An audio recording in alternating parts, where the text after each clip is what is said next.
All right. All right. Hello, hello. Yum, yum, yum. Okay. All right. Okay.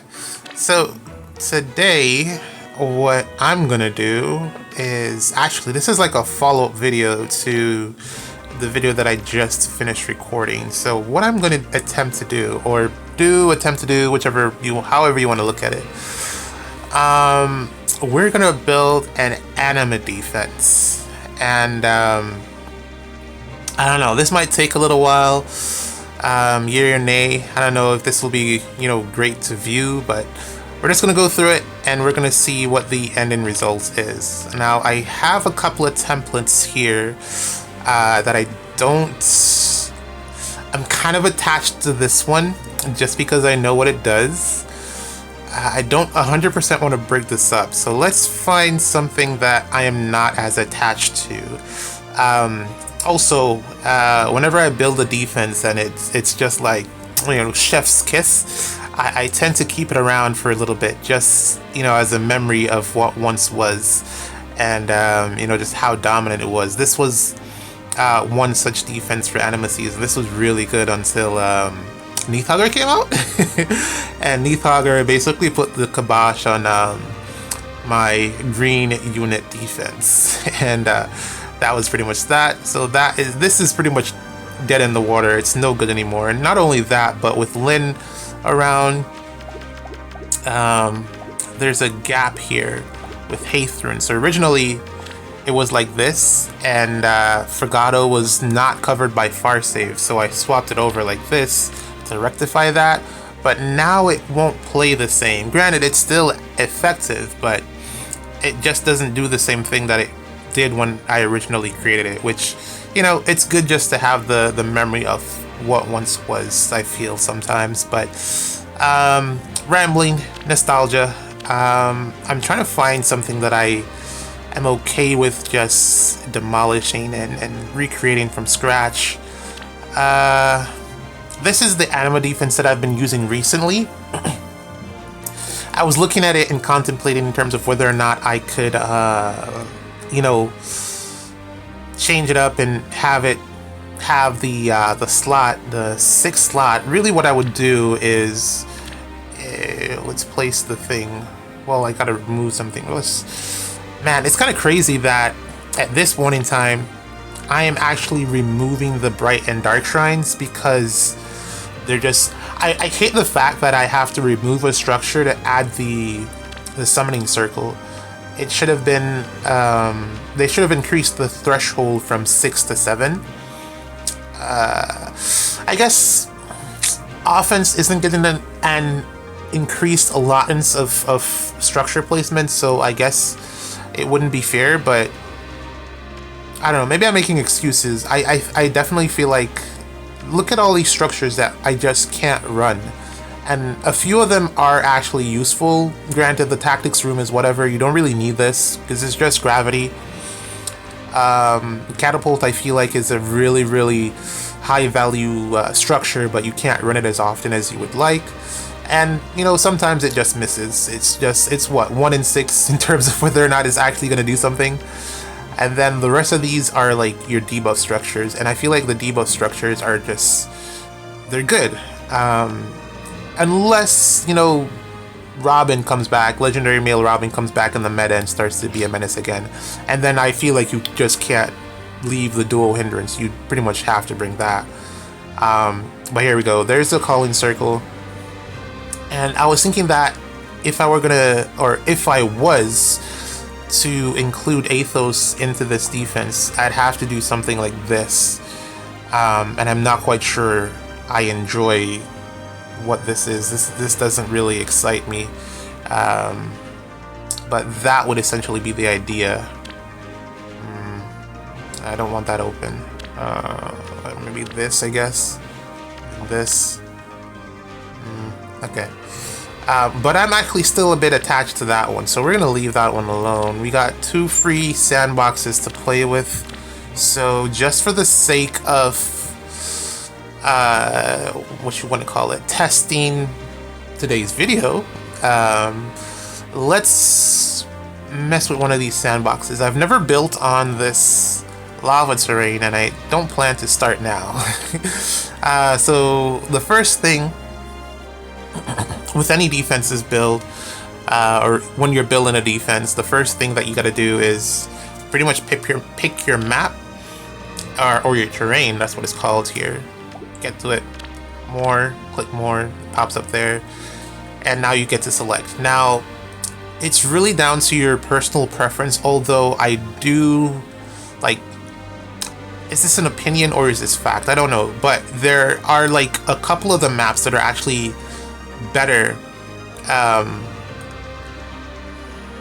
defensive layouts or terrains than others. Like, let's just go through a couple of them. Like this is very, very open. There's no trenches. There's really nothing stopping your opponent from just going all the way up to the top, and you doing the same, going all the way down to the bottom. It's really going to be based off where you have your traps or your structures placed that would hinder movement. But this is a very open map, and it's very good for like cav lines, or it was, you know, back when Sigurd, Legendary Sigurd originally did his thing.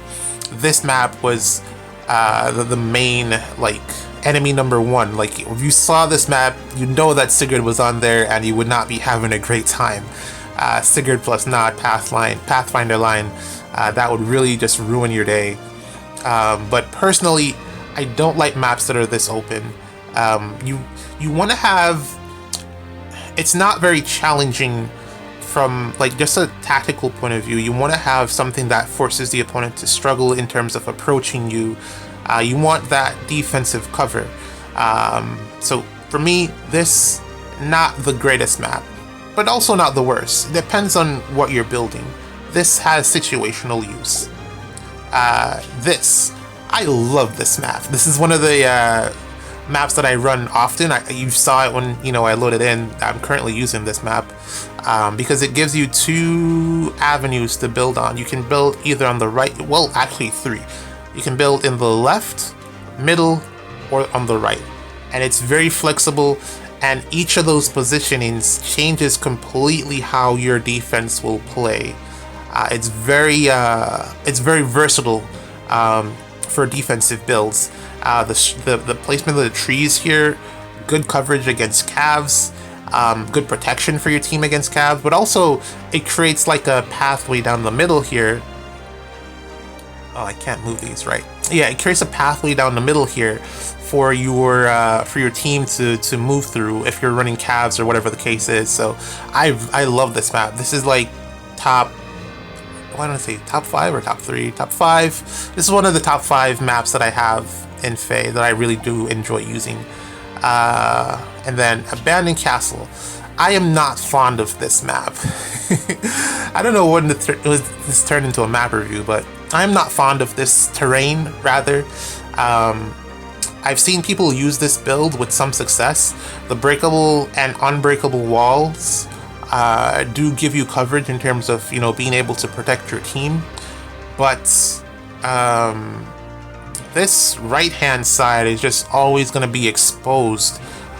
The only thing over there is this breakable structure, and unless, you know, the opponent puts all of their structures over there to kind of slow down the enemy, it's just too easy to go up that right-hand lane with no obstructions and be able to do whatever you want to your opponent, or have your opponent do whatever they want to you, and then your outlets in terms of being able to come out, it's really just through that middle hole right there, and that's just not great, because ultimately your defensive team is gonna have to break these structures before being able to reach the opponent.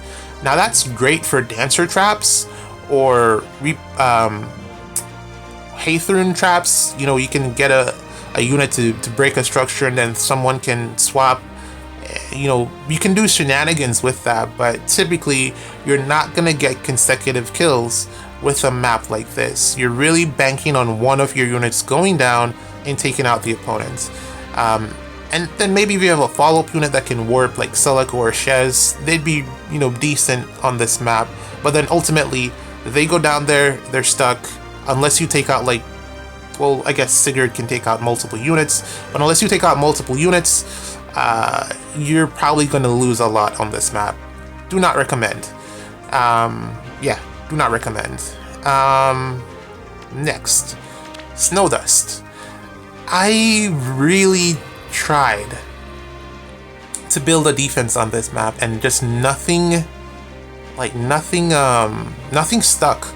None of my ideas really worked here. It has the trenches to slow down calves, but unless you're building in the middle, it really just hinders the movement of your own defense, and you don't really want that. Yeah. Also, do not recommend. I don't like this. Deserts. This, well, you know, you saw it. This is the one that was there when we loaded in. Very good map. Not a lot of maps are as flyer focused as this one, this one that I'm currently on. This is heavily geared towards having flyers, favored towards having flyers on your defense. So if you like to run flyers, this is probably going to be your go-to, or one of your go-tos. I don't like this more than the desert map that I showed earlier, so this is probably number 5, and then the desert map would be number 4 for me personally. Next up, Spring Breeze. This is probably the most iconic map made so by Infantry Pulse, with his multiple defenses that he's built on this map.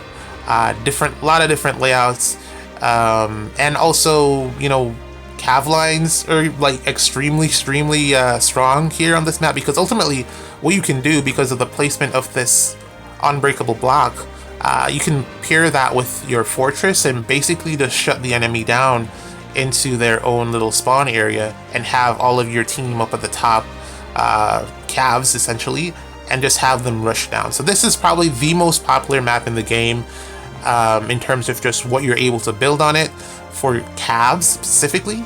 But if you're not like a big cav guy, then maybe you can run some type of infantry line on there, but you really need specific units like a Grin, Pathfinder, of course, stuff like that, Dancers, to get it going. But this, I think, is probably the most popular map on the game.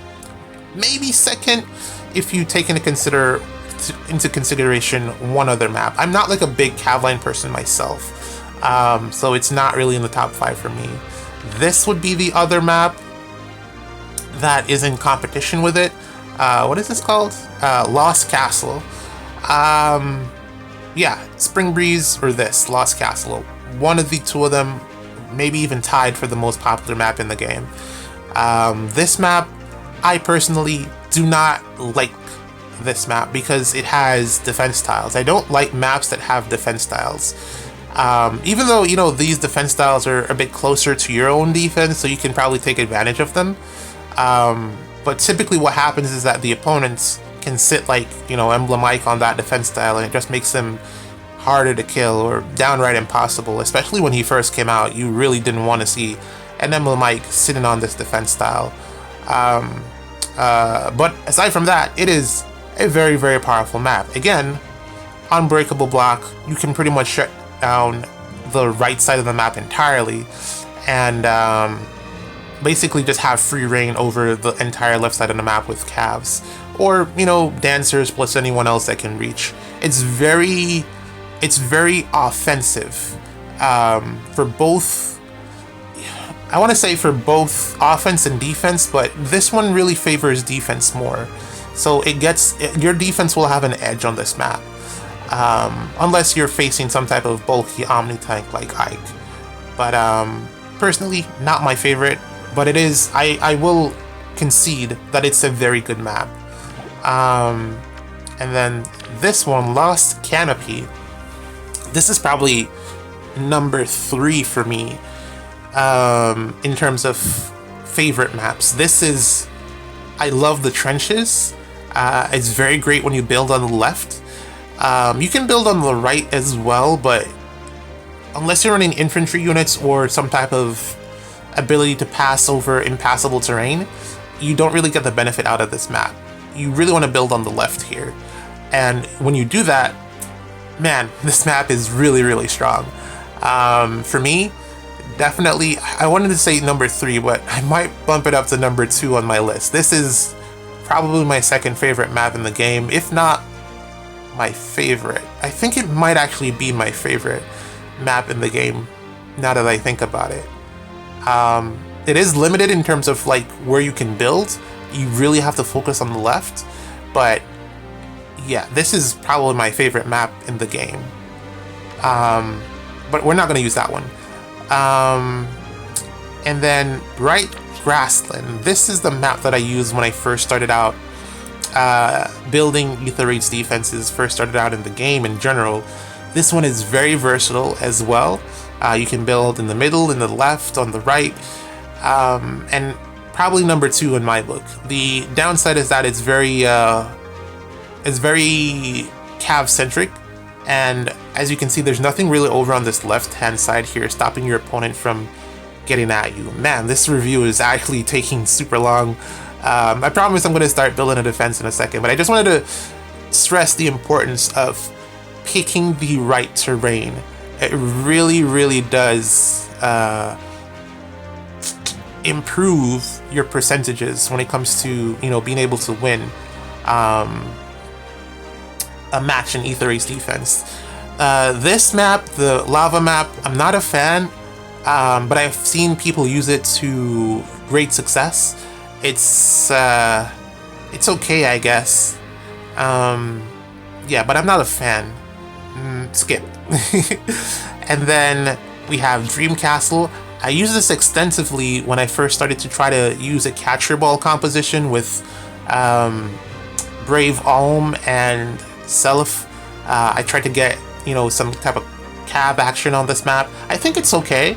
It's really even in terms of offense and defense because that open space is like so free to run up and down. It's good in that sense, but again, not one of the better maps. It's decent. It's not bad. I think I've mentioned that. I've already gone over the maps that I think are bad. There aren't really a lot of bad ones left. Well, actually, no, there are quite a few bad ones left. This, not a great map. This is not a great map because essentially this defensive tile right here is sat right in front of your defense, and yeah, unless you have some type of warping, or your team is gonna have a hard time getting down the middle. This is just terrible positioning for a defensive tile. You don't want this. Bad map. You can build, I mean, you can build on any of the maps, but this one is bad. It limits you to flyers primarily, or infantry units that can cross, armored units rather, that can cross this in one go with like charge or something. Bad map. We move. Hell's Castle. Bad map. Although I have seen like one person make good use of it, I really tried to make this one work because I thought it, you know, with the breakable blocks you could make like rally traps or dancer traps, but it never really worked out. It's just really, if these were unbreakable, or a couple of these were unbreakable, you could create like a split in terms of the lanes and then focus on one side more than the other. I don't know, something like that, but having all of them be breakable, just bad design, I want to say. Do not use. And then I want to say, did I already give my number 1 favorite? I feel like this is my number 1 favorite map. The downside is that you can't really use calves on your defense for this map unless they are like somehow able to fly, which you can potentially do with warping, but I think this is probably number 2, and then the canopy one that I showed earlier is my number 1 favorite map. This is my number 2. Reason being, well, you can use calves on this left hand side, but you give up so much of the strong points of this map, which is on the right hand side, my apologies.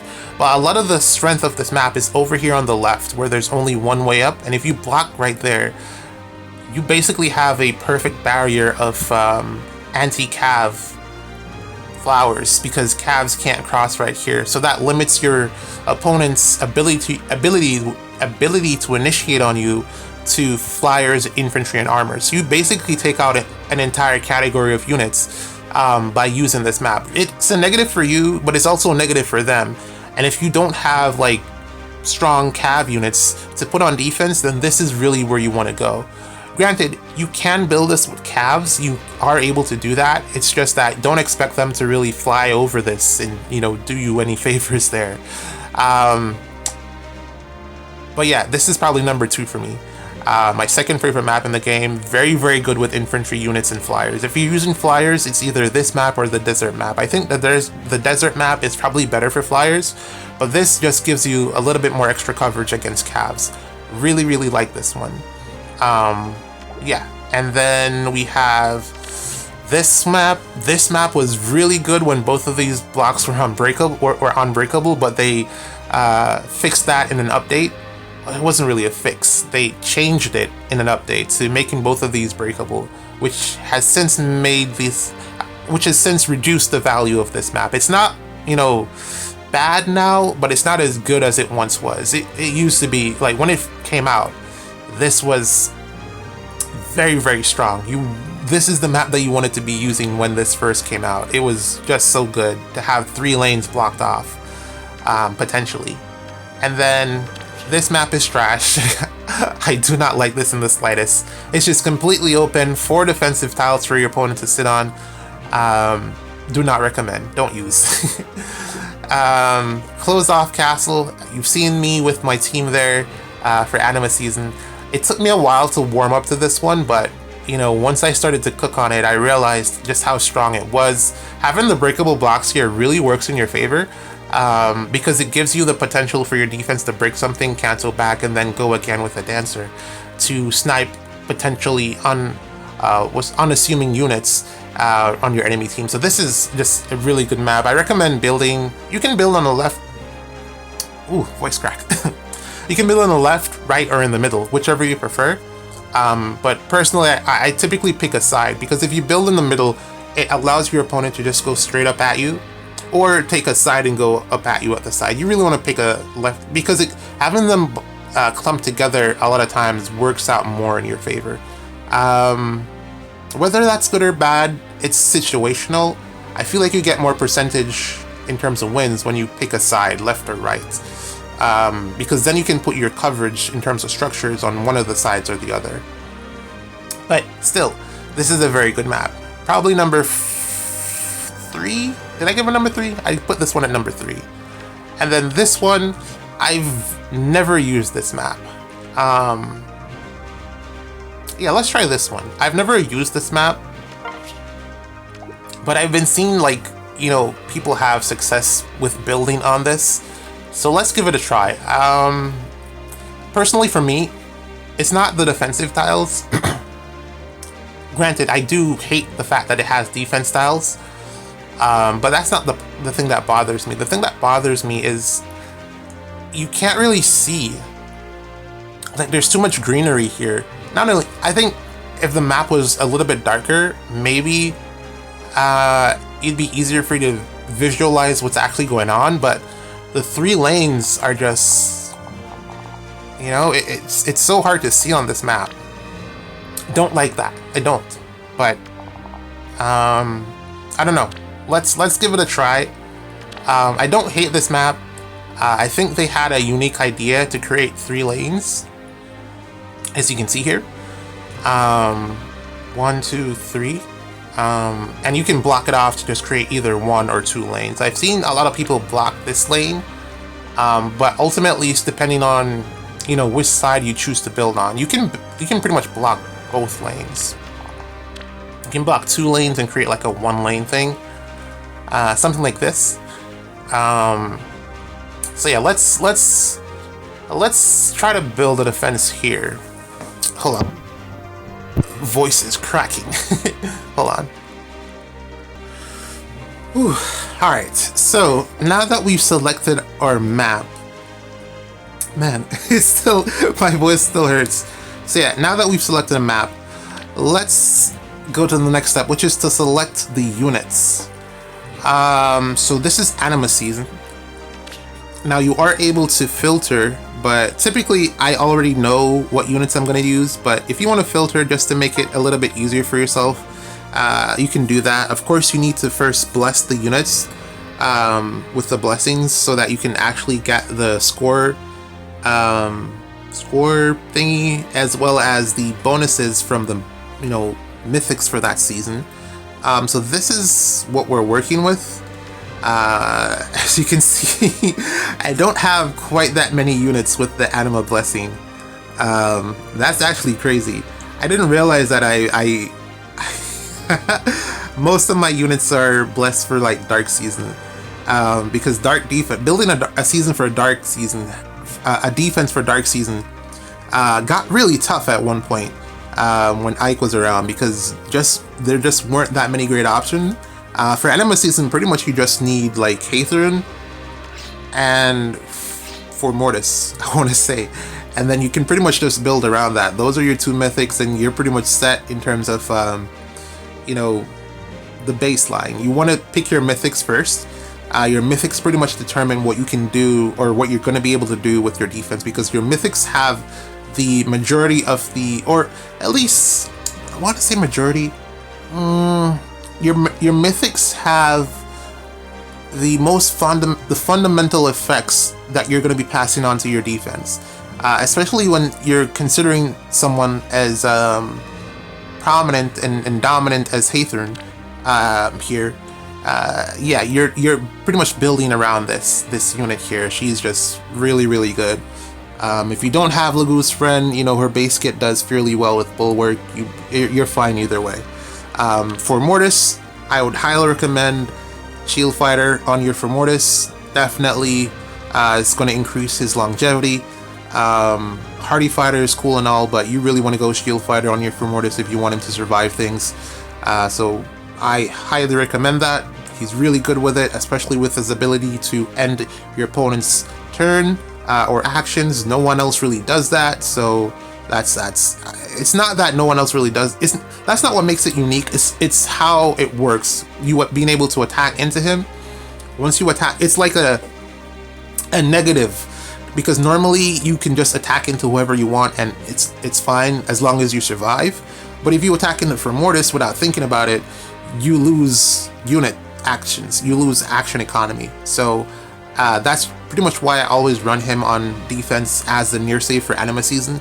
I think eventually you will just be able to one-shot him at some point, maybe, more than likely.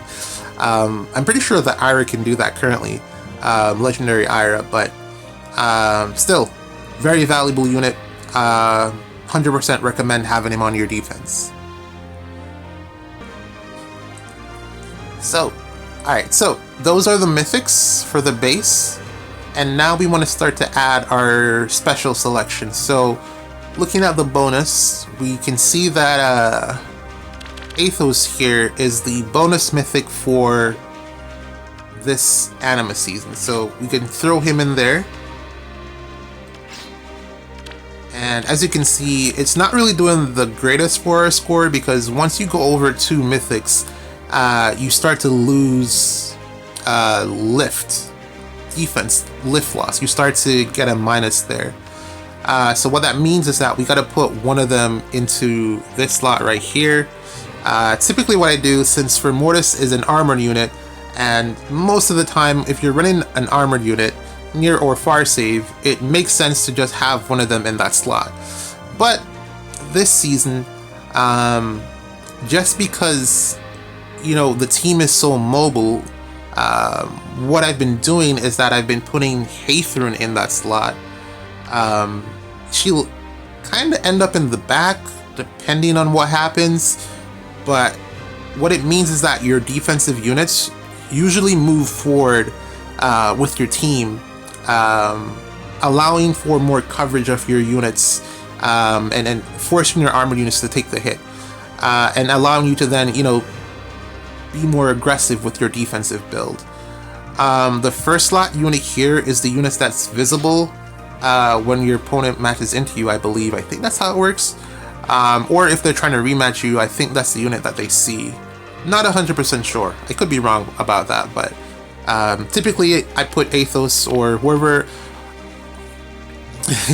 Whenever I'm trying to hide something, like let's for chance someone is trying to rematch into you, I like to hide what my defense can do, because if you put, you're less likely to get rematched, or you're more likely to get rematched if you put like something easy there. Like let's say if you put, I don't know, Golvig there.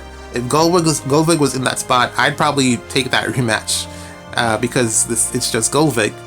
But if Athos is there, automatically you know that that person is more than likely going to have an extra unit slot, or they know what they're doing to an extent, because most people aren't, well, from what I've seen, most people don't have Athos on their defense. So there you go. Athos is right there.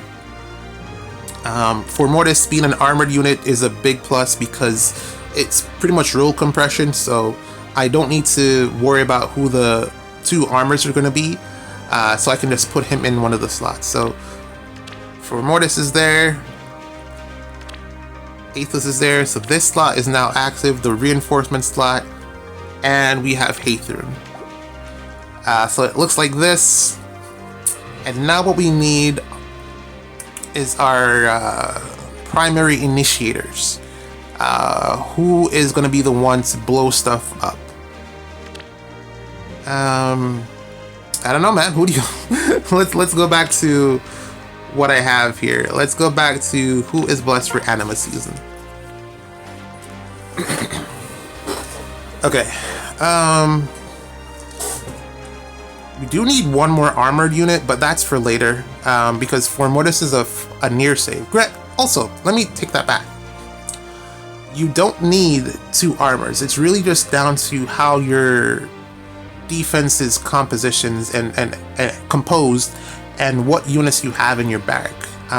If you have like extremely bulky units who can survive a hit, you can really just run whatever you want to run, and take the gamble that your opponent won't be able to outsnipe you in, let's say, 2 turns. Let's say you've positioned it so that one of your most toxic units is at the back, and that unit can then chase down the opponent and get at least 1 kill to make it worth your while. You can do that.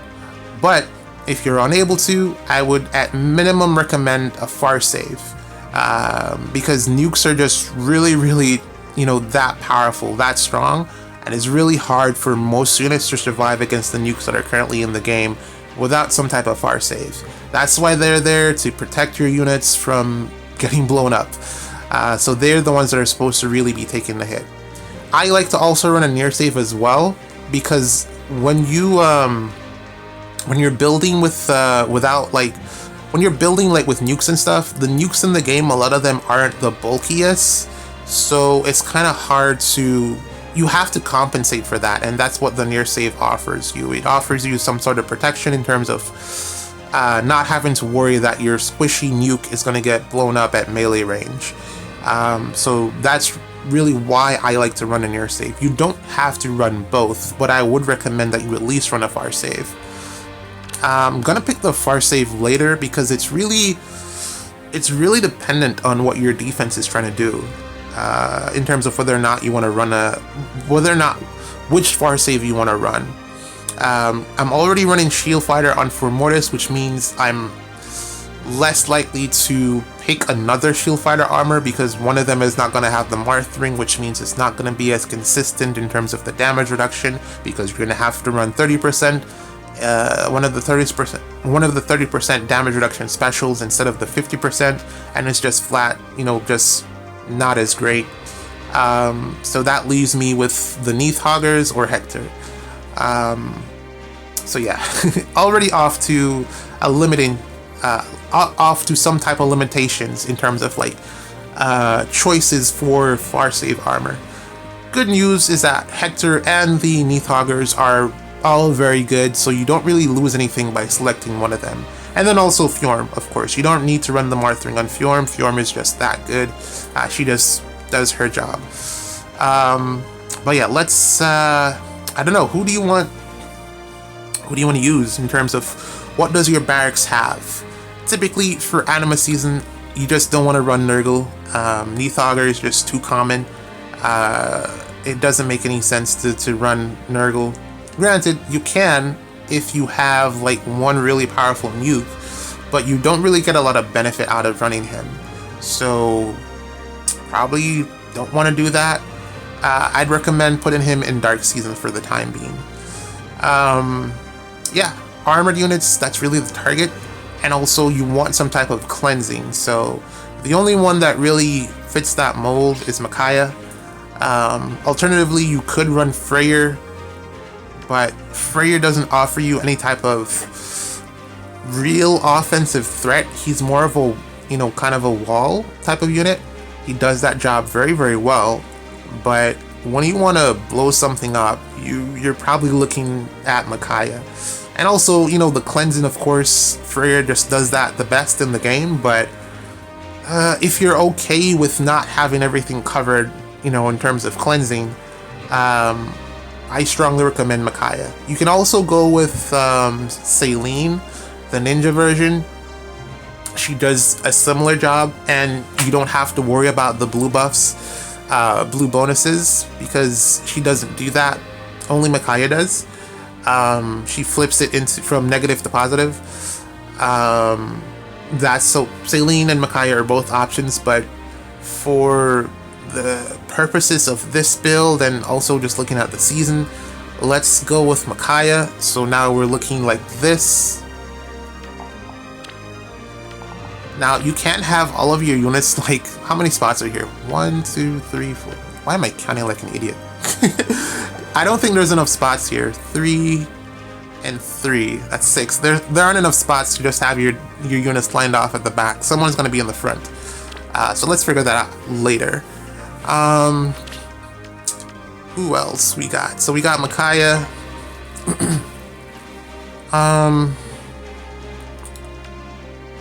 We could put a dancer in if we really wanted to. But I don't really know. I mean, the dancer here, Mirabilis would really take the place of Hathrun, but we already have Hathrun, and she kind of fills a similar role plus more, so I wouldn't really recommend doing that. Man, this selection is just not the greatest.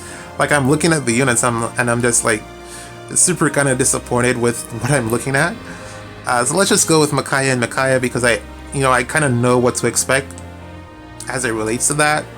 And I don't know, let's so there's 3 slots left. One of them has to be a far save, so let's fill the far save in now. So we got Micaiah. Not a lot of support there in terms of speed, which means that I can't use Fjorm. Well, I could, but I essentially have to use Fjorm. Needs the speeds. If Fjorm gets outsped, she's dead. That's pretty much it. So that leaves me with Neathauger or Hector. Hector is not blessed currently for Anima season, so to save me the headache, I'm just gonna throw Neathauger in there. I wouldn't recommend Brave Edelgard. She's just gonna blow up. So we're just save me the headache. I'm just gonna put Neathauger there. There's a clear difference between what these 2 armored units do, and I like that IS has designed the game in that way, so that all of the armored units aren't just, you know, copy carbon cutouts of each other. Each of them are a little bit different, if not more so. So this is what we're looking at currently. And what does it look like here? Everyone's lined up. And I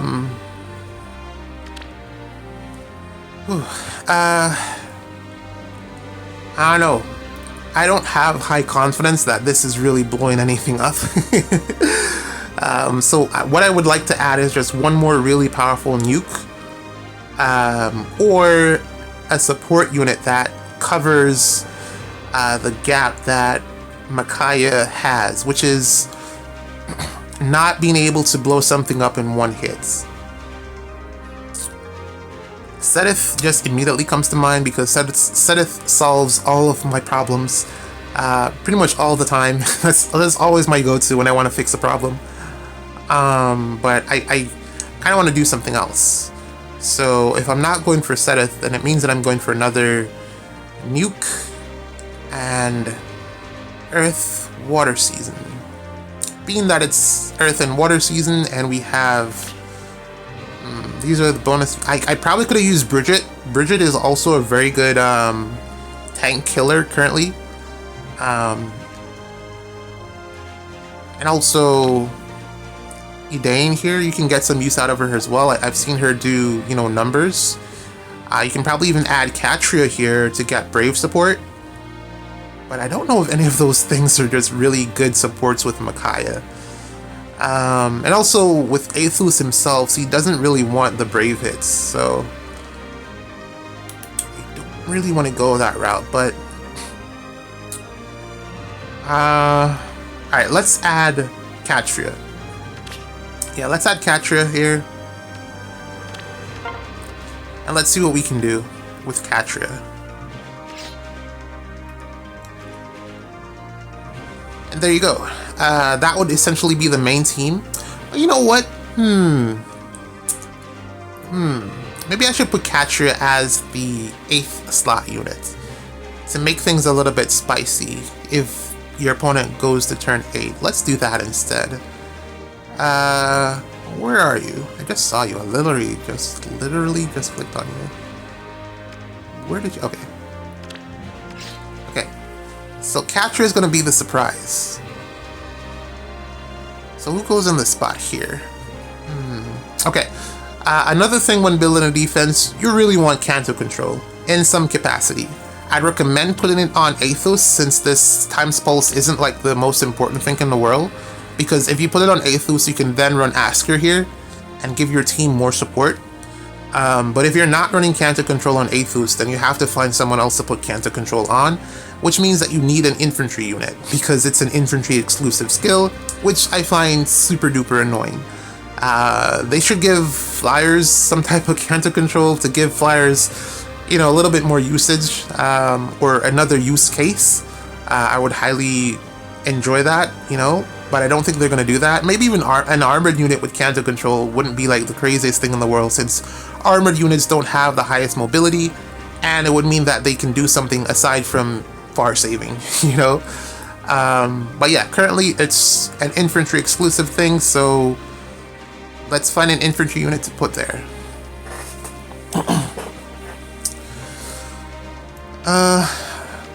Do I have Canto control on this Robin? I do. So we will put Robin there.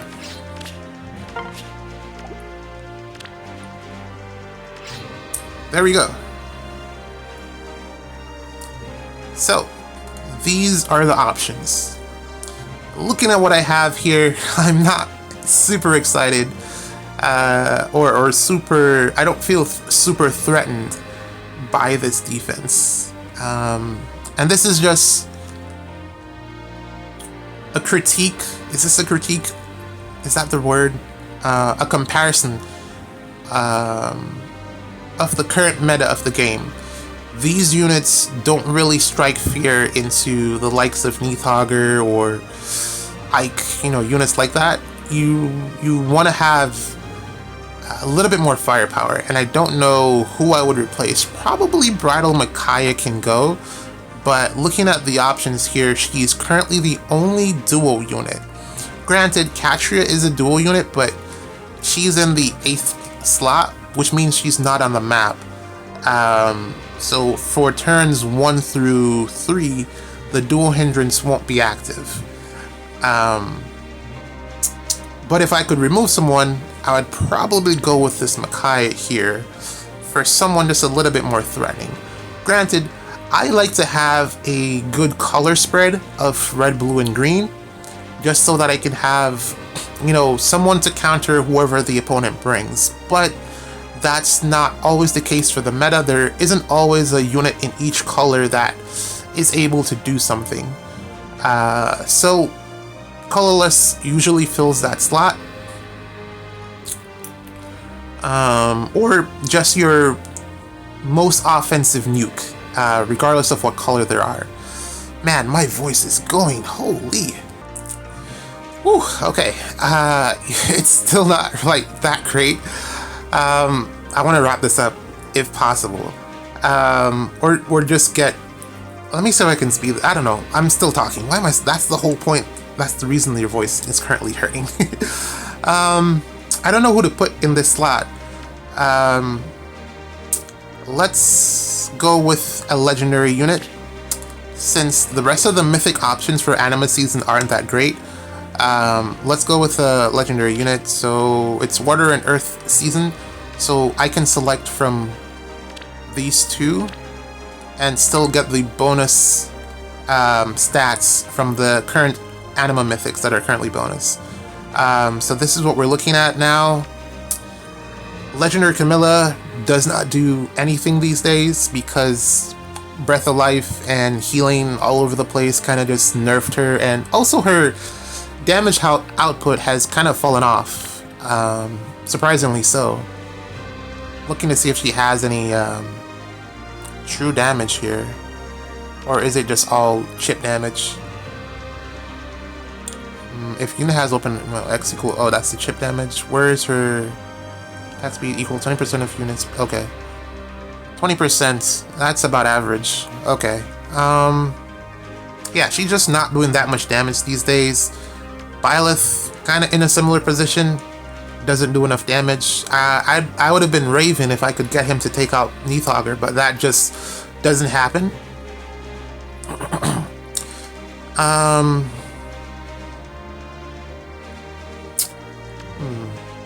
Lear here is a melee unit. Not really looking for him to, you know, KO anything in player phase. He's kind of old at this point. Chrom is the answer. Chrom is indeed the answer here. Faye is not the greatest player phase unit. Ike is really old. Sita does nothing. We'll have to wait to see what her Refine does. Fagado has fallen off a cliff. I'm probably going to bench him at this point because he just doesn't do anything in terms of damage. Even with true damage, still, he needs more true damage. That's really what it is. So yeah, Fagado is not it currently, which is kind of unfortunate, but yeah. Yeah, it's looking like it's going to be Chrom. It's either Chrom or Ira. And if it's Ira, then I'm going to have to run some type of shenanigans. But I feel like that's advanced defense building. Let's just go with the basics here to save my throat because it is killing me currently. And just looking at this, I feel like I have too many blue units. Granted, the blue units that I have are really, really strong, but nonetheless, I feel like it's a little bit too much, but you know, what can you do? That's just where the meta currently is. Blue is really, really strong now. Red had their moment in the sun, and now with Emblem Ike, and now blue is kind of taken over, or has taken over. Don't think green will swing around anytime soon. Maybe if the Valentine's Edelgard is any good, we'll see that happen, but currently we're in a blue meta, like legitimately so. Also, green with Nurgle had their time in the spotlight as well, so kind of makes sense for blue to get their turn right now. So yeah, this is the unit composition that I can currently put together without wasting any blessings. There are a couple other units I would be interested to use, but I'd have to re-bless them, and that's a whole hassle. It's gonna make the video longer. This Katrin, I'd love to see how she performs, but you know, that's just me trying to do funny things with older units. Probably wouldn't recommend that you actually try to do the same. Lysithea as well, I think she's still pretty valuable in the current meta. I don't know, you can probably get her to work, I think. And then the Hearthfulgers are both very good, but you have one that is blessable, so you could probably put her in at some point. Baby Gulveg, New Year's, you can put her in as well. There's a ton of options, I just don't have them blessed for Anima season, and I don't want to waste my blessings, so there's that. This Hinoka, Pirate Hinoka, is probably one of the units that I'd love to fit in somehow, but she probably fit a similar role to Micaiah, so dual roles, probably don't want to, you know, cross the lines like that. And then there's Shez here, who could also do something, but let's work with what we got for now. What I would do then, since Crom already has Canto Control, I would like for him to have no follow-up, and that is what this does. And it also allows Robin to warp around the map, so this is what we're looking at. Let's also put the Calling Circle, the Dual Hindrance, for now. Typically like to hide it in the corner somewhere, just so that it doesn't get sniped. And we got near save and far save. So when you're building with Ather, you want to ensure that your far saves are getting the benefits out of the Divine Nectar. So you're going to be looking at a configuration kind of like this, or maybe like this. Anywhere, as long as they're within 2 spaces of Ather, you're doing work. I personally like to have the far saves in the front, because what it means is that if they get blown up, there isn't a gap in the back of your defense that your opponent can warp to like Gale Force or anything. They still have to go through the front. So I like to sometimes have them in the front like this, but then you don't get the benefit of the +4 to attack and defense from the save skills. So, or attack and res, whatever the case may be. This one doesn't have it. Interesting. Oh, no, there it is. Def res +4. Okay. So, yeah, something like this. Something like this. Micaiah needs to be within 2 spaces so that the her thing can take effect. So something like this, maybe, I don't know. And this is the part where it starts to get a little bit tricky. How do you fit your units together to make sure that everyone is taking advantage of the bonus effects that are being provided by the units that you've selected? You don't want anyone to be exposed to, let's say, getting sniped by Lyn, who I feel like is one of the biggest problems in the game currently. They really need to do something about, especially for the ranged units, there needs to be a close counter seal so that they can counterattack the Lyn, because it's really annoying. I have to, essentially your far save is your most important unit, because you have to make sure that everyone is covered by far save. So it means that your far save has to go in a specific position just to fulfill that role. And it's usually something like that if you have a layout like this. And that's pretty annoying, because it restricts you in terms of how you can build your defense. And I don't like to be restricted like that. I think there's already so many restrictions, so to add this one on top of it is really annoying. But yeah, this is kind of what it's looking like. I mentioned that I wanted to have a null follow-up support, so then I'd have to move, and I'd have to move again. So we're looking at something like this. You don't want Athus taking on melee threats, so it means that I'd have to put Hathrun somewhere like here. Well, that doesn't even work. Here, maybe? So now Hathrun isn't covered by near save because she's bulky. But then For Mortis isn't getting the support, so what do you do? And the support from Ather is important for combats against Sigurd in particular. Otherwise, you could just drop this for Mortis and use either of the Nagis, because they have very good matchups into Sigurd. Probably even you could use Halloween Na if you had her, because those are just very good near savers.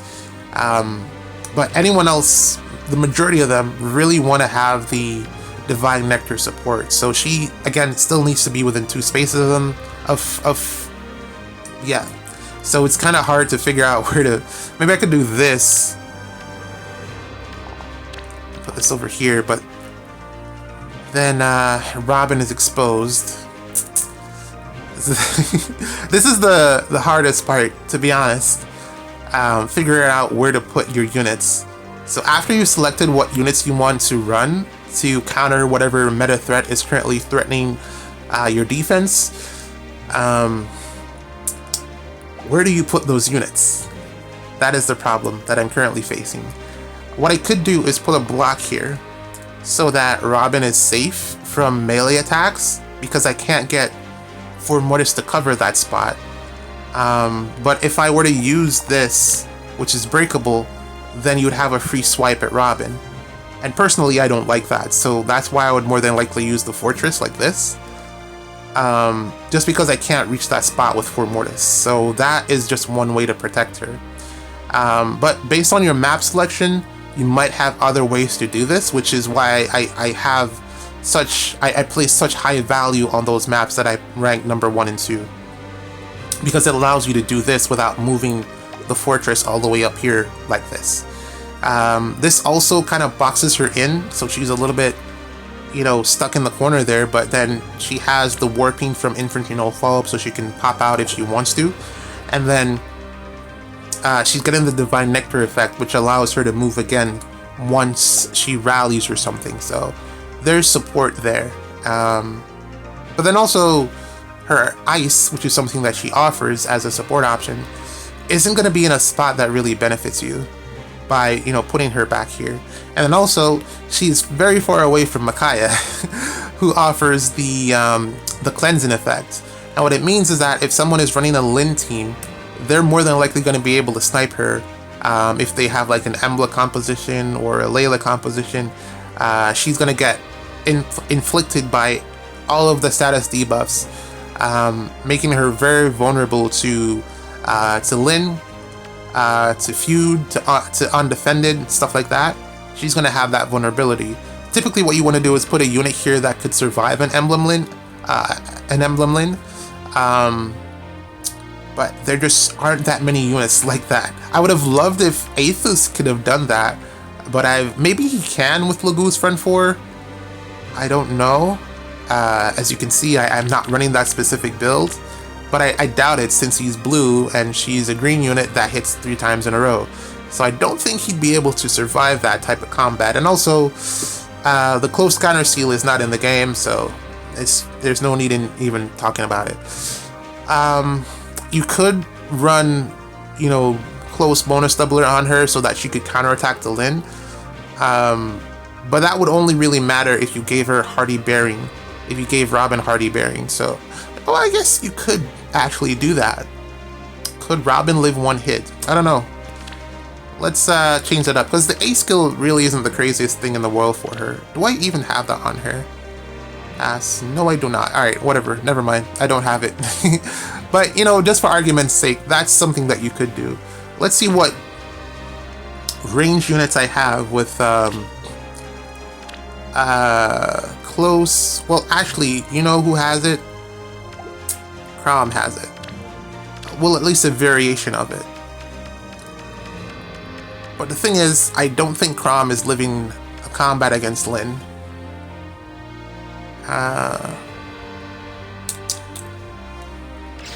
Swap that there. We're gonna just test it out. Let me swap this. He's not gonna win the speed check, so he pretty much has to one-shot Lin in retaliation. And I don't know if he's capable of that. Where we go?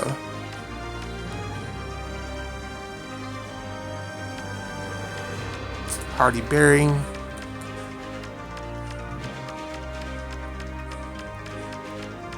So I'm just doing this for an example.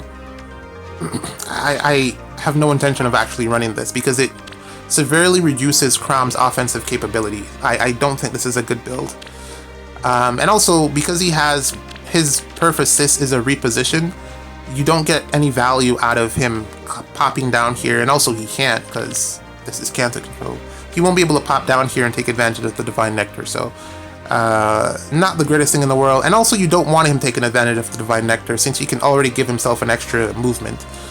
You really want Robin to be the one doing that. Oh my god, look at that range. But yeah, you really want Robin to be the one doing that. So if you could, something like this on Robin, you could probably get that to work. Like a Lin counter, you could probably do it.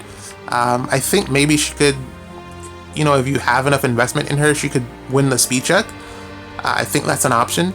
And if you're not well, no, because Potent gives the 25, you're always gonna get at least hit twice. But if she can get an attack in, she should be able to take out Lin. So Hardy Bearing, close bonus doubler. Don't think that's a bad idea for this Robin. If you're trying to, you know, build in that direction to have a counter against Lynn. But then also, you know, Layla has Flash. None of that might, what I've said might actually matter. So there's just so many things to try to plan for. I don't know, it's a lot to wrap your brain around. But yeah, this is kind of what we've ended up with to this point. And the whole point of this video was to show you what it looks like with the summoning circle. So, Jesus. Ideally what you would do is put some structures here to block off this direction if it is. So I'd place, what do we got? What do we got room for? 3, I can put 3 more things here. I like to put a school, you know, any one of them. Catapult is, you know, sometimes useful. And then we got one more choice. Let's go with the healing tower. I always use the healing tower. It's just such a positive. I would highly recommend to put it, you know, whenever you're building a defense. And then you want to make sure that your healing tower is actually covering, or that your armor units are benefiting from the healing tower. Those are the units that actually need it. So it kind of looks something like this, or maybe, you know, you put it here, but if you put it here, someone can easily break it. The further back you put it, the less likely it is to get broken. But I mean, this is a lot of coverage, so you can do this as well if you really wanted to. And then let's put some more structures. So I like to just throw my chairs in there. And then, what, I get one more? Let's go with a Royal Gate, I guess. And then we could block off pretty much this entire section. So it would take forever for them to get up here by going through this route. Whether or not this benefits you is really down to, you know, how you build your defense. You may not want to block this off because it might do nothing for you. You know, just looking at my range right now, it's, you know, it's kind of gone. But I mean, it is an option that you have. You can totally do that if you want to or not. Or you could block off over here. I don't know. It's, again, up to you. Kind of like so. Really what you want to do, you decide. A lot of people like to hide their pots, like so. But, I don't know, again, that's up to you. I like to put the pots out in front, because it means that they will break the pots first and leave the structures alone. Most likely, human psychology could happen that way, or it could not, I don't know. But I like to kind of leave the pots out front sometimes. And then you can already see the defense taking shape.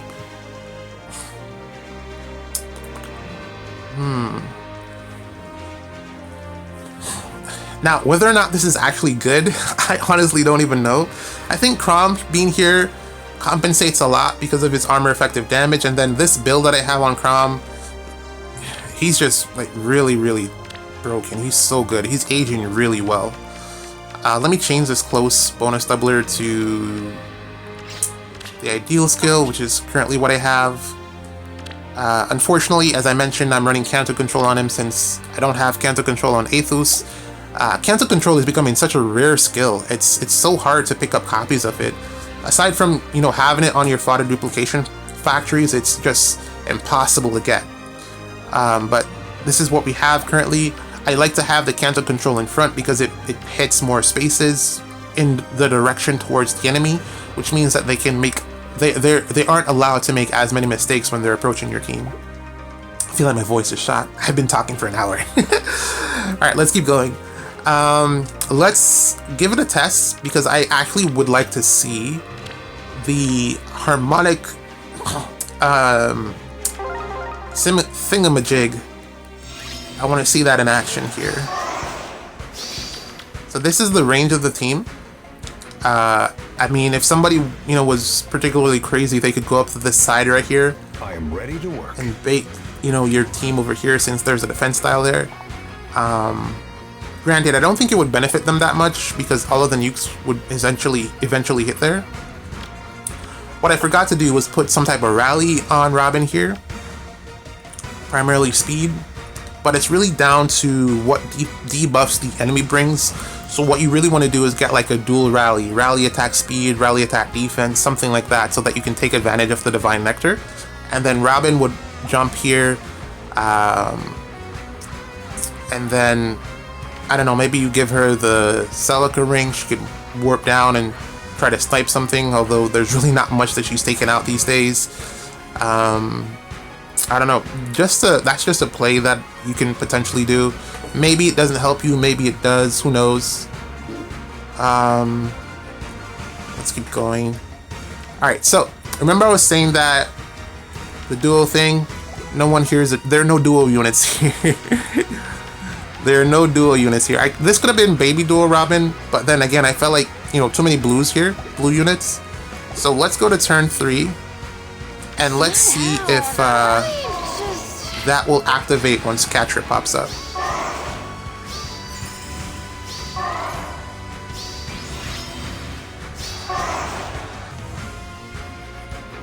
Alright, let's go.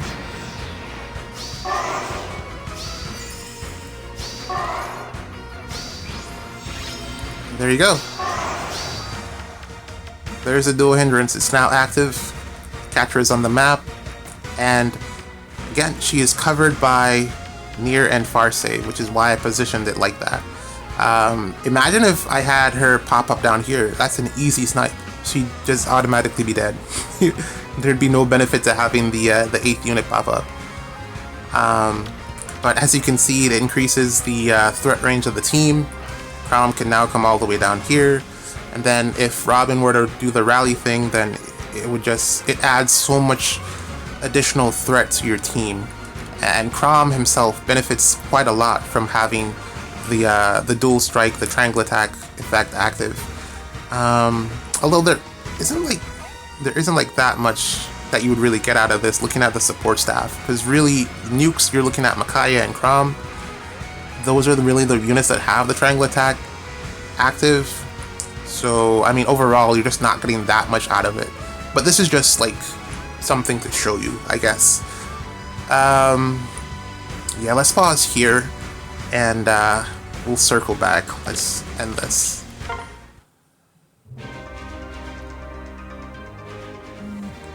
Alright, so the audio is not horrible, thankfully. I had 32 minutes of content pre-recorded that I had to scrap, and man, it was kind of painful because I went over, quite a few things, and like this was an update that I made. Essentially what I was trying to do was just give a little insight into a rally trap. In terms of like how you would build that. I don't know why I'm doing this. It's not like, I feel like, is there even a player base or an audience for me trying to build a defense with the new mythic slot? I don't know if there's an audience for it, but I'm still doing it anyway. I already made up my mind to do it, so I'm just doing it.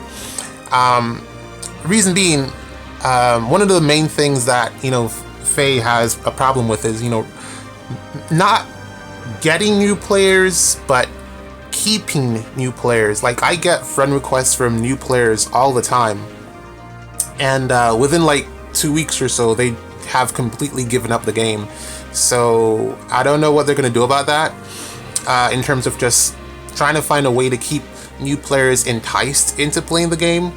But that's definitely a big problem that they need to solve, because currently they're just milking, what, I don't know, 100,000 players, if it's that much. Do we really have 100,000 players? I don't know, man. Maybe I'm overestimating the size of the player base. I'm just trying to put everything together. I imagine it's somewhere close to that, maybe. Maybe I'm overestimating, because it's just a guess, it's bro math. But yeah, currently just milking the player base that they currently have for all it's worth. Everyone that's currently playing the game now, it's pretty much just diehards that don't intend to quit anytime soon. And you can only, push, so far in terms of longevity with your core for so long. especially if you don't like introduce consistent changes that will keep the core engaged. Don't like milk them for all their money, because at some point if they're broke, they're just not going to spend any money on your game. So it's a very delicate balance that they're currently having to strike, since they can't really bring in a fresh player base, and not my apologies, not bring in but maintain a fresh player base, because they just, I don't know how, or just have created this complex microcosm that, you know, just erodes or eats up anything new that, you know, gets introduced to it. And yeah, that's a problem for Faye to deal with, not my problem. Well, kind of is if the game dies because of it, but I don't think that will ever really be the case, unless, you know, we just have a ton of old players quitting over something controversial. I don't know, but yeah, there's that. I think primarily one of the main things that they should probably update is a hero's path, or whatever the thing is that they do to introduce new players into the game, because it is defunct.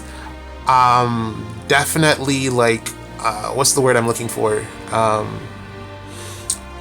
Not enough. Under-equipped to educate a new player in terms of like all the things that they need to do to be good at this particular game, and probably just not long enough. And also the units that you get from, you know, doing that that journey, they're just no longer any good. Like, you're getting Brave Ike from it, and I'm like, you know, what are you gonna do with Brave Ike in this current meta? Not very much, I'll guarantee you that. You're better off just pulling on any one of the banners that are currently, you know, available for you to pull on once you know, you become like a new player to the game. Also, I've been like seeing someone like every now and then, like, day 1 Faye new player, let's see what this is about. Day 5 Faye new player, I'm exhausted. So I've been seeing a couple of videos like that, and it's just always interesting just to see that, you know, perspective. I wonder if, you know, the people from Faye, the devs, are actually, you know, viewing content like that as well. But this is just a microcosm that we're in. It's probably not, it's a bubble. It's probably not like something that, if you're outside of the bubble, you probably, like, most people that play Faye don't really consume Faye content, you know? They just play it, do their dailies, and then move on. It's really just like me and the rest of the hardcores that go out and search for these things just to, I don't know, keep informed, I guess, whatever it is that, you know, it is that I do. So currently where we are, or where I left off, was that I had introduced Legendary Claude into the mix just to see what he does, and to play around with the 8-slot mechanic. Not the most positive of results from Claude here. He didn't really do much into Neathhogger, so I ended up moving on from him. That's really what it ended up with. But also, I think more importantly, he didn't die. And that's really down, what I was emphasizing is how important the support units that you have on your defense are. So yes, it's great to have powerful nukes that can blow stuff up, but then also there's so many different ways to approach defense building that you can really just do whatever you want to do. And I gotta, you know, give credit to the Faye developers for this, because really what happens, let me just run it back and show you, is that essentially what happens is that the combination of units end up in a position where you're just not able to break through the defense because of, you know, everything that's going on. And the worst thing that can happen when you're attacking into a defense is to leave the units lingering around. You definitely want to take them out when they're attacking into you. And Hush Spectrum plays a big part in that not happening. So what I did was, also what I was going over was just like how the mechanic here affects the positioning of your, not positioning, the threat range rather of your team. And that's also something that you need to consider. Like, if you put a range unit here, depending on the movement type that they are, you're going to end up with a big headache in terms of like, how do you get everyone to cover the same spot, because essentially what will happen here is that if you put a cav here, like a ranged cav, I'll probably just show it, they will just end up dying,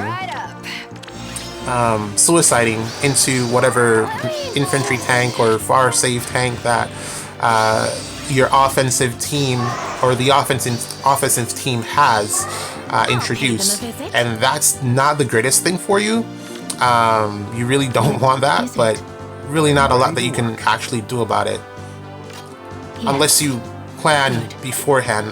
That's one of the things that I was emphasizing, how important it is to go all the way to turn. If you're going to use this extra slot mechanic, it is very, very important to go all the way to turn 3 and see what your defense looks like. And, you know, try to figure out if it's operating in a way that you actually, you know, want it to operate in. Because close your eyes. It's really the difference between winning and losing at that stage in the game. People can actually just, like, if you're not able to break through, like, as an offensive player, if you're not able to break through this, you have the option of just waiting until turn 3 and seeing what pops out and then making a decision then. Or you can just quit, you know, there's that as well. But you have the option until, you know, wait until turn 3, see what pops out, and then make a decision in terms of whether you can continue or not. Because if it's something that you can easily bait out, then you have the potential to pretty much just break the formation of the defense and then snipe whoever is available to be sniped. And that's like one of the main things that you can do. Ooh, that's interesting. So that didn't happen before. I like that. Oh, the reason that that didn't happen before is that I didn't step that far up, but this is actually pretty cool. Shield fighter here. So you also get like a lot of different interactions. Oh, she doesn't have... No, my bad. She doesn't have shield fighter. She has hardy fighter. And she doesn't have the requisite stuff to loop it properly. Well, no, she does. Interesting. What happened there? Let me forget. And yeah, Crom kept doing that. Not much that I could do about it. He's just that good. Yeah, he kept doing that. Why did she die there? Why didn't the hardy fighter loop? I gotta go back and check on that. So this isn't the worst formation, but then... Okay, so yeah, this isn't the worst because both the near and far save are covering Crom, and then everyone else is kind of in the back. The only thing that they won't have on the following turn is the Divine Nectar, but that's fine because that was 2 KOs, so presumably that should be enough to guarantee that you don't lose any lift if the opponent decides to continue. Or it should be enough just to force them to surrender.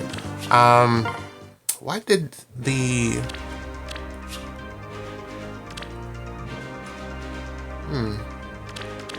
72. It didn't loop. That was really interesting. Especially since Asker was there. I'm gonna check on that. It really should loop. My apologies. The Hardy Fighter should loop. Because it's going down to 1 cooldown. And then when Nagi attacks, she should proc the Pavis back up. But that did not happen. Unless there's some desperation there that I missed. No desperation. I don't know. We'll see. I'll look into that a little bit later. That's not why we're here. But yeah, let's move this around a little bit. Just to show you like the negatives and the positives. Let's put this down here. I think CJ was saying that having the structure here is a great way to force your opponent to take out the unit, and then what will happen is that the defense will automatically start moving. But that's not always the greatest thing for you, depending on the units that it really does depend. Everything on defense depends on the units that you have. It changes everything that's going to happen, because if you have units that can chase, then this makes sense. But if you don't have units that can chase, then there's really no point in doing this. And primarily, the only unit that can really chase is Sigurd and Felix. Outside of that, you're going to be in for pretty much a guaranteed loss, because what will happen is that the team defense and everything will move, and if you don't have it structured in a way that will get it back to, you know, some type of solid formation, then it's going to be easy. That's one of the strategies that I mainly used to use for hit and run, because it was so easy to pick off the units once they break formation, and then just keep doing that for how many ever turns that you need to until you eventually win. It's war by attrition. Pretty much that's what it is. So we can get Claude here, since none of his effects are... Yeah, nothing is really working for him, I don't believe. Does he have a space condition? Well, I think primarily it's about him initiating. Okay, yeah, so it's primarily about him initiating. But it's so easy to just snipe him, so we're just gonna do that. And then let's see what happens. Of course, the defense is going to move, but I haven't really put a lot of emphasis into... Let us depart. Swap here. I agree. I guess, well, no, you don't want to bait. I haven't put in a lot of emphasis into ensuring that the defense maintains it for its formation once it starts to move. So we're going to see, good or bad, we're going to see what happens.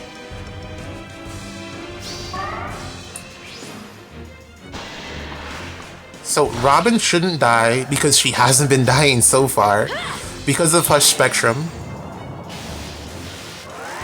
But I mean, just like this is a scenario where you could have just lost the unit, and you would have been automatically down. In Robin's case, a decent unit because she offers the ice terrain as well as the Hush Spectrum. That's pretty much keeping the majority of the team alive. So there's just, yeah, you got to be careful about that particular strategy, because now Far Save is in the back because Crom repositioned in an awkward way. I can not take out Crom. Okay. I guess it doesn't change anything really. Oh, we get for Mortis at least, but you really want to ensure, if you're going to run a strategy like that, in terms of having the mechanic here, the surprise unit mechanic all the way down here, you really want to make sure that the follow-up actually matters. You got to make the follow-up count. It has to be someone that can go in and actually do some damage. And then it's ultimately, again, going to depend on who it is that's following up, because if it's Sigurd, he does nothing to this Nagi, so that's not great for you. And also Felix should also not do that much into Hardy Fighter, Shield Fighter unit. So it's not the... I wouldn't recommend this. I wouldn't recommend, because the chase, especially if you're going into a double save team, the chase is usually not worth it. Which is why I typically run low blocks and have them try to bait the team, and then, you know, we figure it out from there. It's usually supposed to function like some type of capture ball, armor ball kind of sort of thing, just a ball. I typically go with that formation or that setup because it's more guaranteed that you're going to get a KO, because everyone's clumped together, so you're getting all of the drives, all of the effects in a specific range. Like this group here, you're going to get everything that you actually built around, and that's really what you're looking for defense. Once the unit starts to move off on their own, you have a higher percentage chance of being down a unit or that unit dying. Sigurd or Felix, both of them are examples of that happening. The stronger the unit, the less likely that is to happen. Like someone like Alphonse typically won't die because he's just so bulky, but it's just a matter of time before that starts to happen. And also you might not actually gain anything from Alphonse just running at the opponent's team. He might just fail to kill, so you should also take that into consideration. This I don't recommend. you can do it, but I don't think you're going to get a ton of positive results out of it. You probably get like, I don't know, 1 out of 5 if you run a strategy like that. There's my chance. Less damage because it's a special, but it's still a pretty beefy hit. And so far, Crom has not been repositioning, so he's not getting his bonus doubler, which would have just skyrocketed his damage. But still, he's doing quite a bit. I'm just, like, really impressed so far at her survivability, this Robin here. She is really doing a great job with the Hush Spectrum. She definitely was the weakest one, I want to say, out of the CYL units, CYL 8 units. But the Hush Spectrum really does a ton for her. I don't know, maybe she's just waiting on a special that can help her out. Maybe if you gave her Frost Moon, she could do a little bit more work in terms of, you know, piercing through damage reduction. I think that's one of her downsides, but then also Flare gives her that extra damage based off her or her foe's res, so that's also something to consider. But I don't know, she is such a low output unit. She needs a way to do more damage. You want to partner her with, I don't know, maybe Seteth, who is always my go-to, just to get more damage out of her. That's really her biggest downside. She typically outspeeds things, most things. She's really fast, but she usually misses the kill, which is unfortunate. But yeah, don't recommend that. I wouldn't do that in terms of just positioning of the summoning circle. Also, the unit that you put here, they're gonna, again, a lot of units have conditions where they have requirements to be around, you know, 3 or 2 or 1 to get their full effect, allies to get their full effect. So you really don't want to be just leaving them out there all by their lonesome, just to die. I don't recommend it. But again, this is all based off your team composition. Based off your strategy will change depending on what your team composition is, and that will affect your win percentages, of course. If you have better units, you're more than likely to win more. That's kind of what defense boils down to.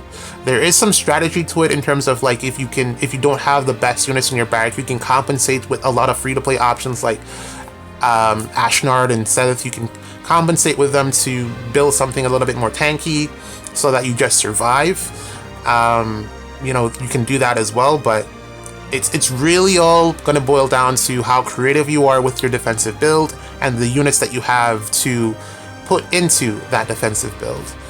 And then this mechanic is just like, I feel like this is more of a win more button. If your defense is already good, you're more than likely to just increase your percentage of winning when you have an additional unit. If you are losing because of the summoning circle, then you're doing it wrong. You're making some sort of mistake with the unit choice or the positioning of the circle. You should not be going to turn 3 and then losing the defensive match. That shouldn't be happening, because it means that you would have been winning from turns 1 to 2, and then when the unit pops out, you've lost the match because you've either selected the wrong unit, or they've extended your range in a way that's just negative. Or they got hit by the bolt tower and you just don't know how to survive that. That's also a possibility, but you really shouldn't be losing because of the unit that you put into this slot. Let's say we put Sigurd there. Let's see how that plays out. Oh, right. I don't wanna bless him. Okay, who's blessed for this season? A ranged cav that is blessed for the season that will perform. If I don't find someone, I might have to just go with okay, Golvig is there, but Golvig dies, I think. I'm pretty sure she dies. Well, she has a ton of damage reduction and she's gonna get the bonus health, so let's see if that works in her favor.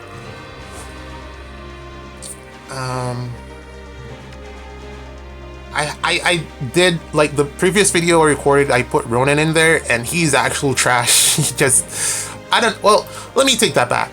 Neathauger is just really good. Yeah, let me take that back. Neathauger is really good, and he did nothing to Neathauger. So, I don't know, maybe he needs more investment, but it was not a great outcome. Okay, let's give Golvig a try.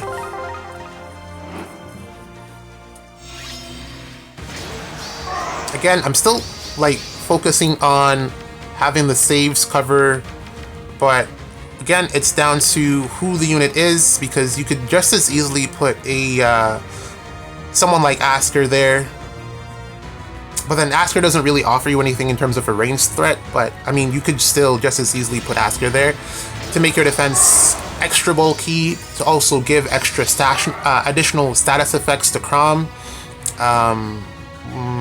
What do we get? Ready to work. Resonance Blade and Shield. That would just increase Crom's offensive potential. And I guess you could probably even put Claude there, Wind Tribe Claude. So you could essentially just stack a ton of status effects on Wind Tribe Claude and just see how much damage he can actually do, because he doesn't have a limit to the amount of bonus stats that he can get. Same with Brave Crom. You could probably put Brave Crom here and just stack to high hell and just, you know, have him go out there and do maximum damage. So options are available to you, and they will continue to be so. I don't see IS stopping in terms of just giving us more stuff to work with anytime soon. That's gonna keep happening. Okay, so there's Golvig. I don't know, let's see what Golvig can do here. Sprouting strike. Let me just... I'll do it. Where next? Pivot. Why do you have pivot, sir? Let us depart. Swap. Alright, let's just run this. Let's see. Now, she shouldn't die since there's Hush Spectrum going on. She didn't get rallied. That's fine. I've always been a fan of this Golvig because of her extra actions. Her only downside is the fact that she's so easy to blow up. Hopefully they rectify that with her Refine, because oh my god, 71 damage, there you go. Not that great. And that's an example of something negative that you don't want to happen. You don't want the unit to just go there and die. And then again, the formation is not the greatest because the far saves are here and then Crom is exposed. Do not want that to happen. That's bad. Let's put a melee cav, if I have any available, in that spot.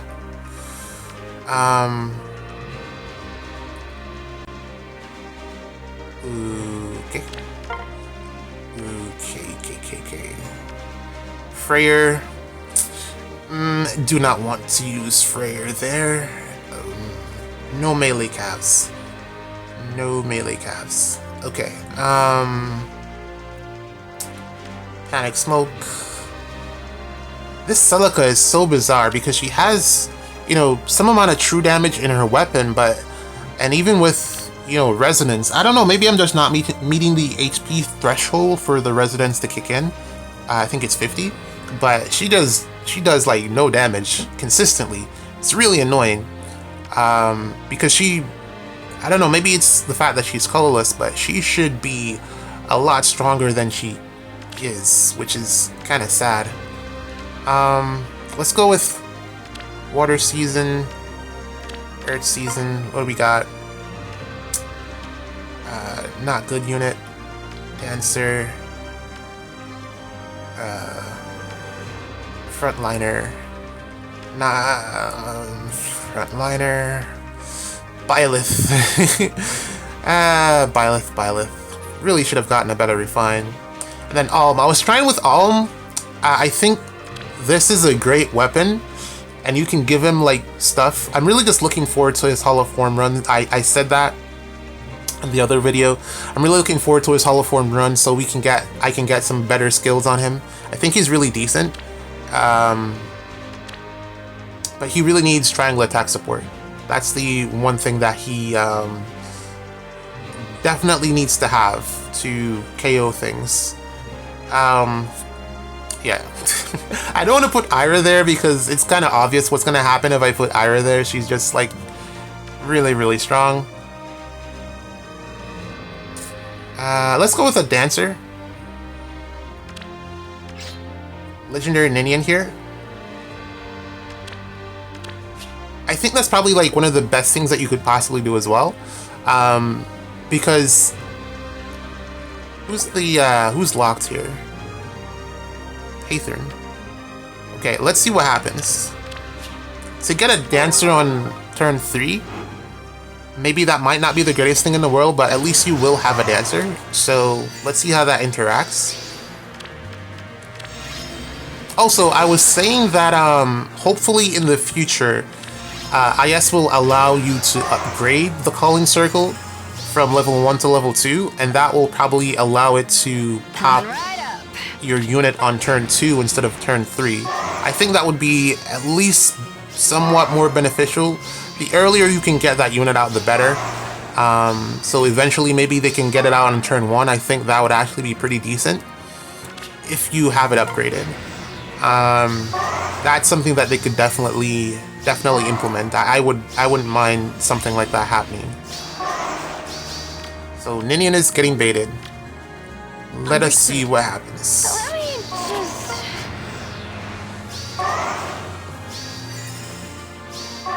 Might not be the greatest thing to have the calling circle for offense being upgradable, because that means they have an extra unit on the first turn to do stuff. Sweep effects. Decent. But for defense, I think having the ability to upgrade the calling circle for defense would be a huge boon. Definitely a really, really good thing.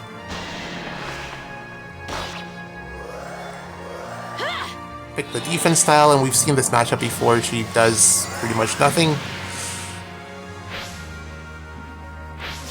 And Crom can't reach. Okay. So I guess it's cool that she attacked, at least, because of the sweep effect. Let's restart this and go a little bit closer. Let's see how she will dance. Hopefully she chooses to dance. What can I do? Pay them a visit. Sprouting strike.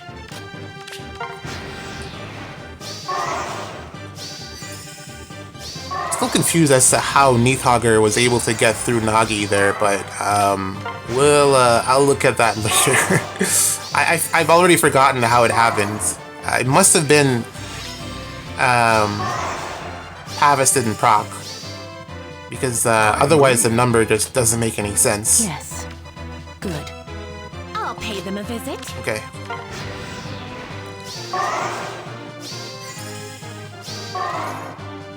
Alright, I think we're about wrapping up. I can't really think of what else to show off here, because ultimately you're just going to be playing with what units to put there, and it's really going to be down to the combination that you feel the most comfortable with in terms of having a positive or negative outcome by putting that slot in. She has not danced yet, but I guess everyone's just ganging up on Neathhogger. Ah, she's crying. Everyone's just picking on her. Let me forget. Ah, that sucked. Okay. She still hasn't danced yet. That's interesting. She has a lot of options to choose from in terms of who to dance. Or is she just waiting to attack? I can't believe they skipped her. Just as I planned. Is she not gonna get a refine? She has to, right? She's a legendary.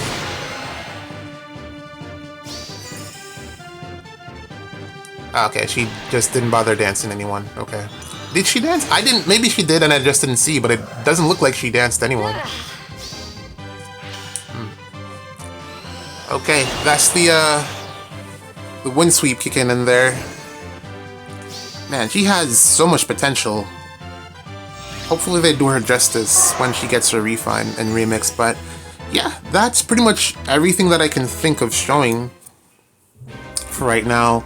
The rest of it is just, you know, positioning with the structure in terms of where you're gonna, you know, put it. Obviously, if you're gonna align like this, you want to make sure that you're at least, again, did I say it? I think I said it in the other video. I don't remember when I said it, but just reiterate, make sure that you were at least covered by far save. Near save you can probably get away with, because from melee range, you know, Winter Edelgard is no longer that great of a threat, because there's barricade everywhere. So you can probably get away with melee range being, you know, exposed. But I highly recommend that you at least cover the unit with far save. Whoever pops out, definitely want to get far save there. You can probably even experiment with like duo dagger, some type of pathfinder unit to extend your range. That's something that you could do also. I was really hoping for more from my dancer there, but maybe Ninian isn't the right choice. I don't know. She's being a bit too aggressive. But yeah, out of the options that you have to pick from, I think I would go. I think going with a melee frontliner that can do damage is probably the better pick. Someone like, I don't want to say Felix because we've all seen what Felix can do. Maybe like Ather, you know, I think he would be a good choice. Because even if he gets baited out, it's not gonna like be too detrimental to the range of your team because he's only moving 2 spaces. So, or maybe even Sedith to make it that much bulkier, make it even more difficult for the opponent to get through.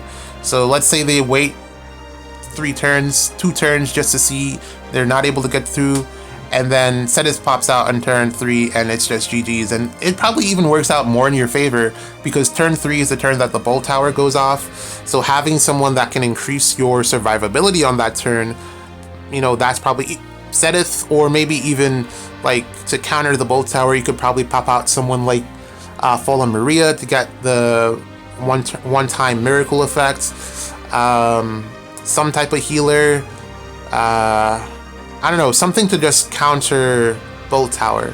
The Divine Nectar, like if this Hathrun wasn't here, you could have Hathrun, New Year's Hathrun pop out, and that way you would be able to get the Divine Nectar on the turn that the Bolt Tower procs.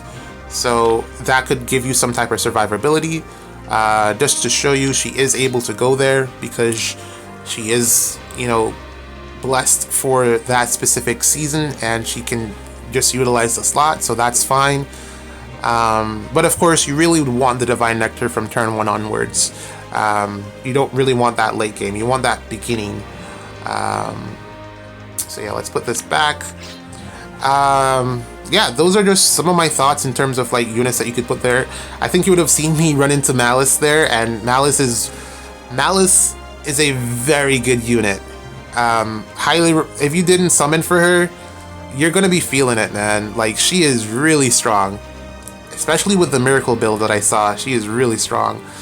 You could probably put Harkin. I'm trying to find hopefully they put Harkin in Hall of Forms, because I think he just needs some skills to be like top tier.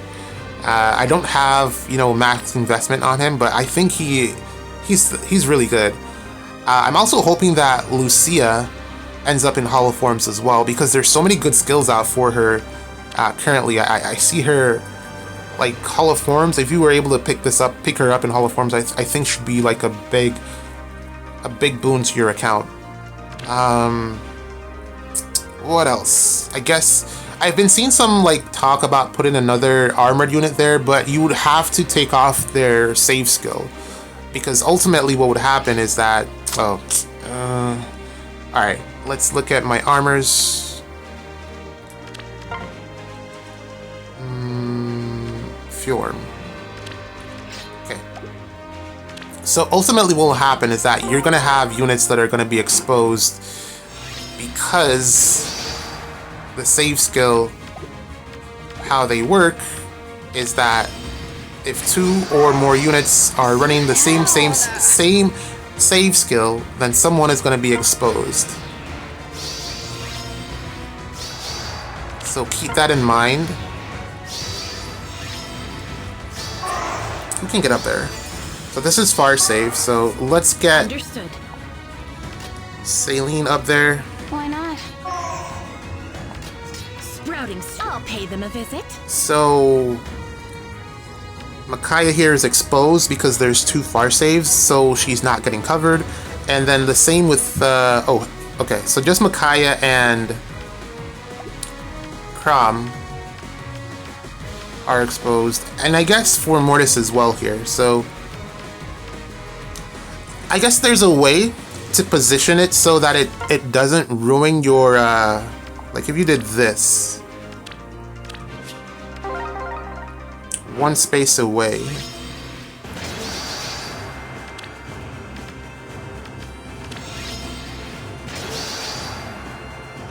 And we go. Go 1 turn. Go another turn. Alright, so if you position it like this, then the far save is covered by Neathauger here. Actually, Formortis should be in the front there. My bad. But she would be covered by Formortis. Sprouting strike. Close your eyes. I'll pay them a visit. And as you can see there, this, I guess this is probably something that you could do. This isn't the worst thing in the world. That way you don't have to remove the save skill. But then also, your defense is going to move at some point, I would imagine. And then once they start moving, the far save is you're going to have the problem that I displayed in the previous lineup. Someone is going to be exposed.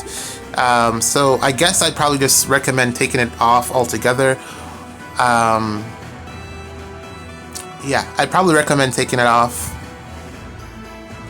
Unless you lock one of your saves. So that's an option. Like, let's say Formortis was locked as the near save.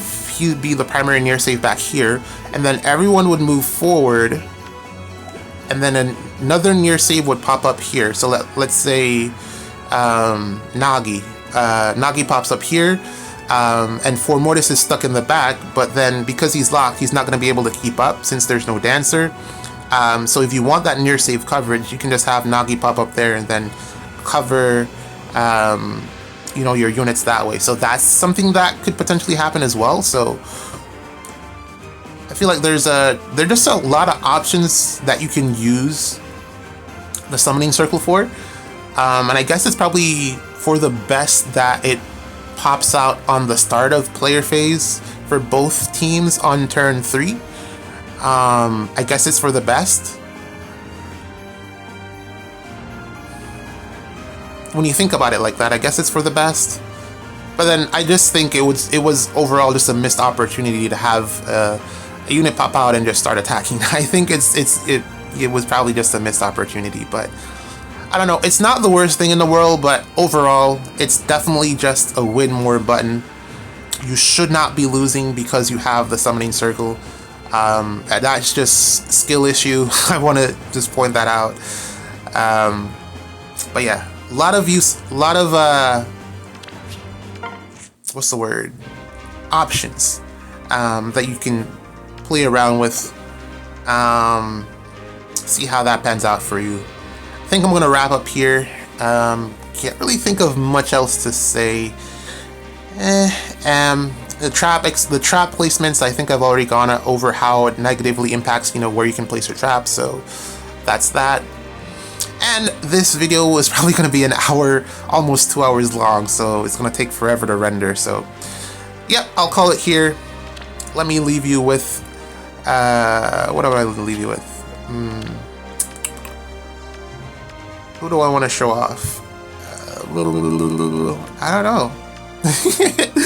I don't know. Let me leave you with Bridget. Think she's nuts. If you didn't pull her, too bad. Oh, I should actually put her on the banner.